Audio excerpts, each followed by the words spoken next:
everyone, it's me, Kaus, also known as Soft Punk Dad online. Um, hey, and welcome to my top 15 comics of 2021. So I kind of hopped on kind of late on a few of the series. They had started late in 2020, but they're ongoing stories that there's a couple of them that I've been really enjoying, so they made it into the list. So I'm just gonna dig right in. Number 10 or number 15 is the series The Worst Dudes. It was a 5-part series, I believe, 5 or 6. This was like one of the first ones I started picking up in 2021. Just super goofy, a little raunchy. It's from Dark Horse. The illustrations by Tony Gregory, and it's written by Aubrey Sitterson. This is the first stuff I'd ever read by them, but super funny. Just bros being bros, trying to save the queen in this universe. It was a fun, kind of dumb book, but super fun. Number 14, Black Friday. This was a 3-part series that Scout's side label, Black Caravan, put out. So Black Caravan from Scout Comics is usually a bunch of like horror titles, and this one was just awesome. It was a super fun one. Since I work retail, I understand the craziness of Black Friday, but it's just this goofy story where these employees are trapped in their store on a Black Friday, and like these like demons like come out of nowhere. Like it was kind of, the store is like built on like a burial ground of some sort, and so like all these demons just start coming out of nowhere and murdering people. I'm not sure if it had anything to do with the movie that also came out in 2021. I don't know. I didn't really look into it, but super fun. Very like quick one to read. Number 13. This one just started a couple months ago. Knighted. It's on AWA. I think this was like one of my first from AWA. Just like a nice, cool little indie label. This book is about superheroes. I'm not like a huge superhero like comic book reader, so I probably won't be reviewing much like DC or Marvel, but this is a very realistic like, oh no, like so the main superhero, he ends up getting killed, and this pedestrian has to take over for him in a sense. There's only 5. They're only on number 2. I think number 3 comes out end of this month or beginning of next month. Super fun, highly suggested. So that was, where are we at? 15, 14. Number 12. Sorry. The 6 Sidekicks of Trigger Keaton. This is also another really funny, awesome, like goofy book. It is from Image. Image's imprint Skybound. It's this like asshole actor dude, Trigger Keaton, who kind of is like a Chuck Norrisy type person, And so he's just treated like all of these people that he's like worked with like shit. Like all his sidekicks in his like kung fu type Western movies. He's just been an asshole to them all his career. Suddenly he gets murdered. Police think it's a suicide, but everybody else is like, oh no, he totally got murdered. Everybody hates this guy. And so I think it's 6 issues, one for like basically each. You kind of get introduced to the cast through almost like each one until like the very last 2 when they're just kind of wrapping everything up. Definitely suggested. Just like a really fun, goofy book. Number 11. This was a free comic book day. It's the Tales of a Grown-Up Nothing by Elizabeth Pitch. It's from Silver Sprocket. I really dig Silver Sprockets. Their plethora of books that they've put out. I've been learning a few titles and being able to find some at my library, which has been a huge resource of reading. This past year was just going to the library, looking up different artists or writers that I kept reading about, and finding other graphic novels or other books that they put out. I still need to pick up this graphic novel since it was a free comic book day from this past year. It was kind of like an entry to into this graphic novel. Just your millennial, just kind of doing life, and just like really goofy, funny adult situations. Number 10 is Dead Cells. So this is a very indie, self-published book from an acquaintance of mine, Mark Wagner. We met at an Omaha Zine Fest a few years back. We tabled next to each other, and just started talking. Super, super great illustrator.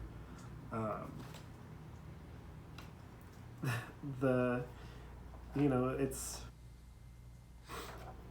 the book itself is illustrated phenomenally, and just like the time that he took to work on layouts. I'm going to show this one off since it's self-published, so it's probably not out there too much. But follows this character kind of dealing with a hard situation in the moment, trying to figure some stuff out. I'm trying to remember who put this out afterwards. Strangers Fanzines eventually put out a second printing of this. I believe both printings are out of print right now, but Mark is working on another comic that's going to be put out by Strangers Fanzine, I think the end of this month. Definitely worth checking out. It's super fun. Just beautifully done. Number 9 is Vinyl. So this was my first introduction to Doug Wagner's work. After I read like the first issue, I was definitely a little confused by it. I didn't know where, like, it was a very like past, like flash forwards in this character's story, and so I looked up other work. I found out that he did Plastic a few years before this, and read Plastic, and was just like, this is a crazy story, beautifully illustrated. Just, I don't know how he made a serial killer so likable. It was weird. Um, but kind of in the same vein, I definitely liked plastic more than I liked vinyl, which I thought, um, it's still a really great story. Um, I just felt like you got more closure in plastic. Kind of wish maybe there was like another part to this. Um, so who knows? Maybe.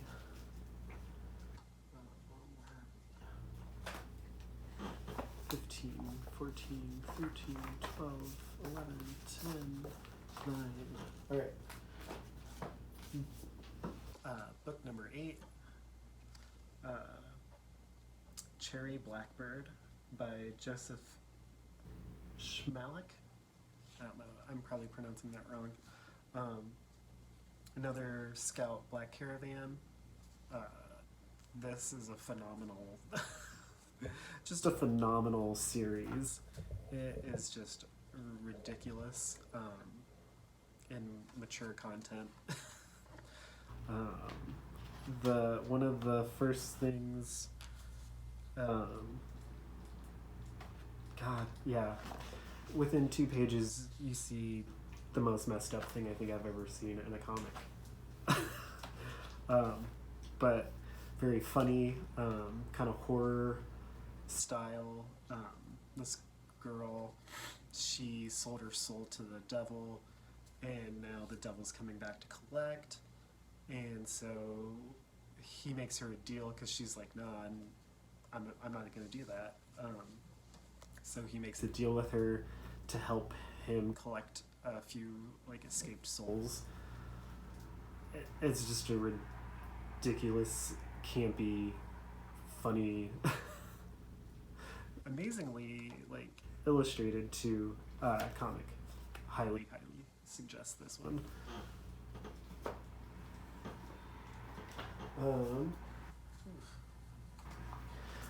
Number 7.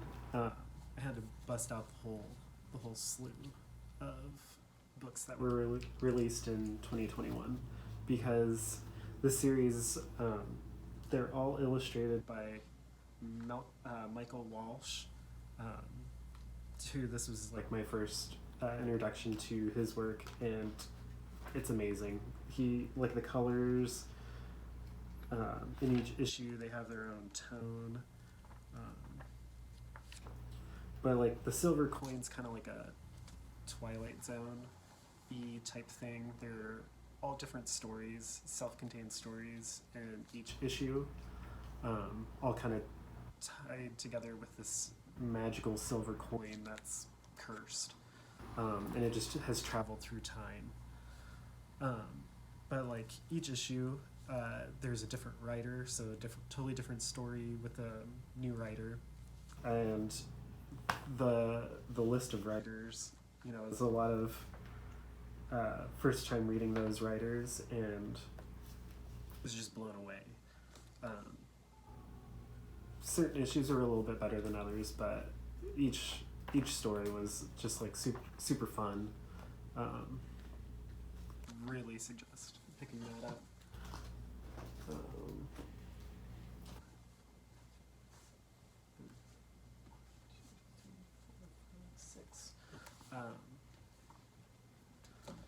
Number 6, Ed Piskor's Red Room. Ed Piskor was like the first illustrator I got into when I started getting back into comics, and watching the kayfabe YouTube account. They introduced me to a lot of new artists, newer to me artists, and then I found new work from that, and then they also do a lot of talking about like the actual producing comics, different things like that, like going over books that talk about like history of comics. It's just a super fascinating YouTube channel to watch. Really cool. It's Ed Piskor, Jim Rugg, and sometimes Tom Scully. They're all from Pittsburgh. So being someone born and raised in PA, as you know, I had that nostalgia to, my home state. This the series itself is a crazy horror comic. Each comic's self-contained. There was 4 that were put out this year. It's gonna be like a serialized, so like there's gonna be 4 books coming out this year. It also introduced me to fanographic books. They were like, I just fell in love with comics again. Going through and finding fanographic books, just the content, the illustration blew me away. Because a lot of this year, aside from reading, I've been just learning about comics and like the illustration of comics and writing of comics. The whole, like, just the whole history has just been super fascinating to dig into. So yeah, very mature content, a lot of gore, super fucking cool.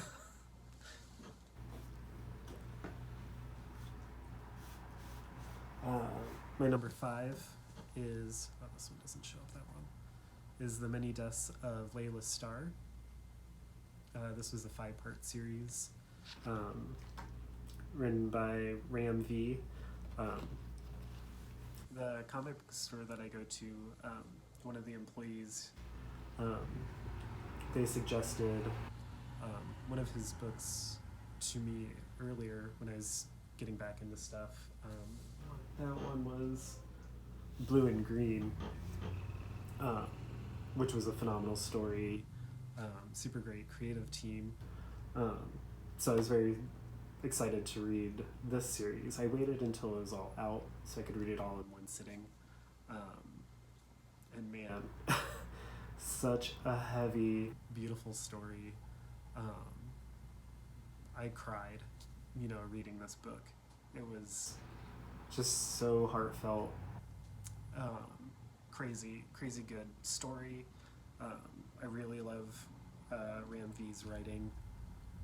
So now he's like one of the writers that I always pick up stuff. Definitely suggest this. Number 4 is What's the Furthest Place from Here? This was also my introduction to Tyler Boss and Matthew Rosenberg. Tyler Boss, the illustrator, and then Matthew Rosenberg with writing. Just when I saw it listed on previews, there was, you get your normal variant and some other variants, and then there was a limited edition. You get a comic book and a 7-inch record with cover songs by current like punk and indie bands. So I was just like sold. I am getting that deluxe. Unfortunately, the first printing of that just was gone. So not even getting it on my pull file, I couldn't even get it. Second one with the vinyl still hasn't come out yet. So I haven't read the second one yet. Only 2 came out in 2021. But this is the first issue. It contains essentially 3 comics worth of story in here. And I don't know what's happening. That's a post-apocalyptic in a sort where there's only teenagers. And something happened or happens to you when you become an adult. I'm not sure yet.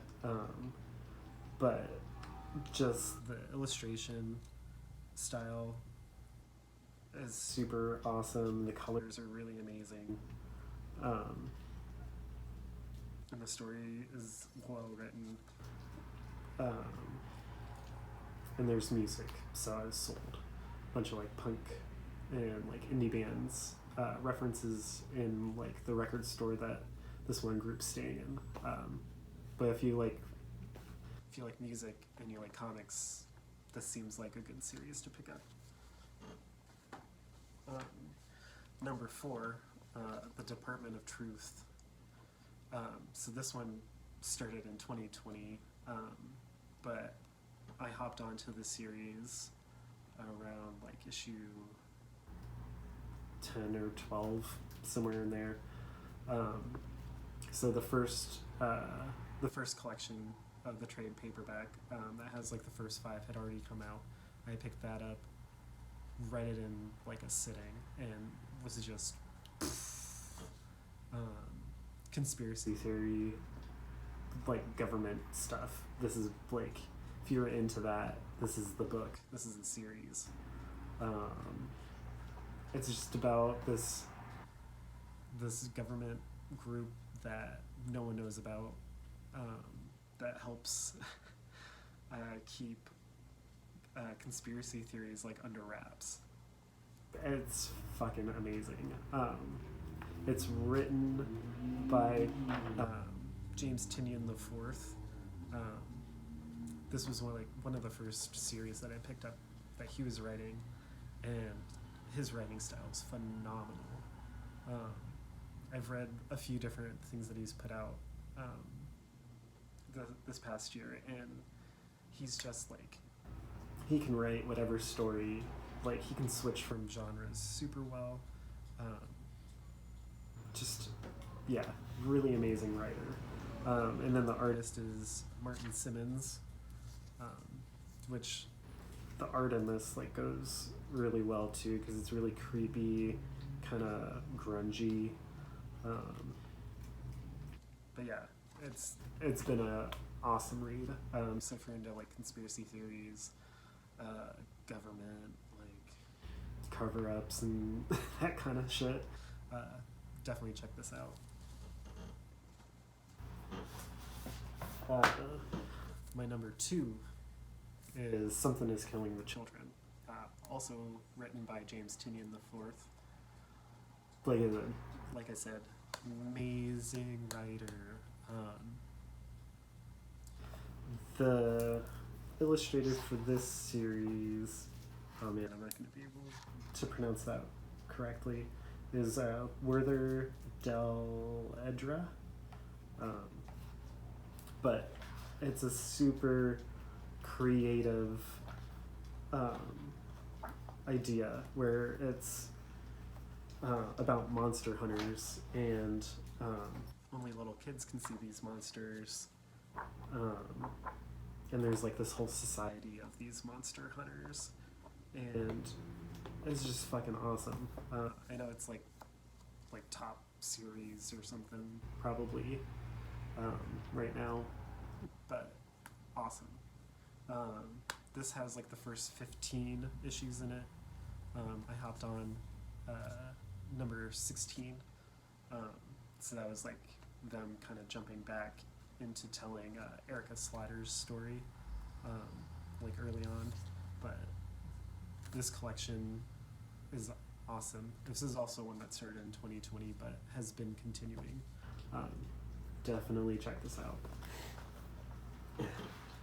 And then my number 1 is Birth of the Bat by Josh Simmons. This is another indie, like self-published book. You could also get it, well, you could get it from a few different sites, and whenever I tried, they were sold out. Then eventually Josh Simmons posted about still having some issues online, so I hit him up real fast. I was like, dude, I can't find this anywhere, how much? So I got one sent by him. He even got like a little crying Batman drawing, which is fucking awesome. But it's his like bootleg story about a superhero that dresses like a bat, and just like him going fucking crazy, like him just having a mental breakdown of being a vigilante for so long, and it is the most ridiculous fucking story. It's so funny. Illustration is amazing in it, just all black and white, like this. That is just so beautiful. The first thing I read by Josh earlier last year was Black River, and that story just like it sucked me in. I was like, all right, I'm finding more of this person's stuff. Like it's just so good. Just illustration and storytelling is just super funny. Really, really well done. Yeah. So, number 1 of 2021, Birth of the Bat.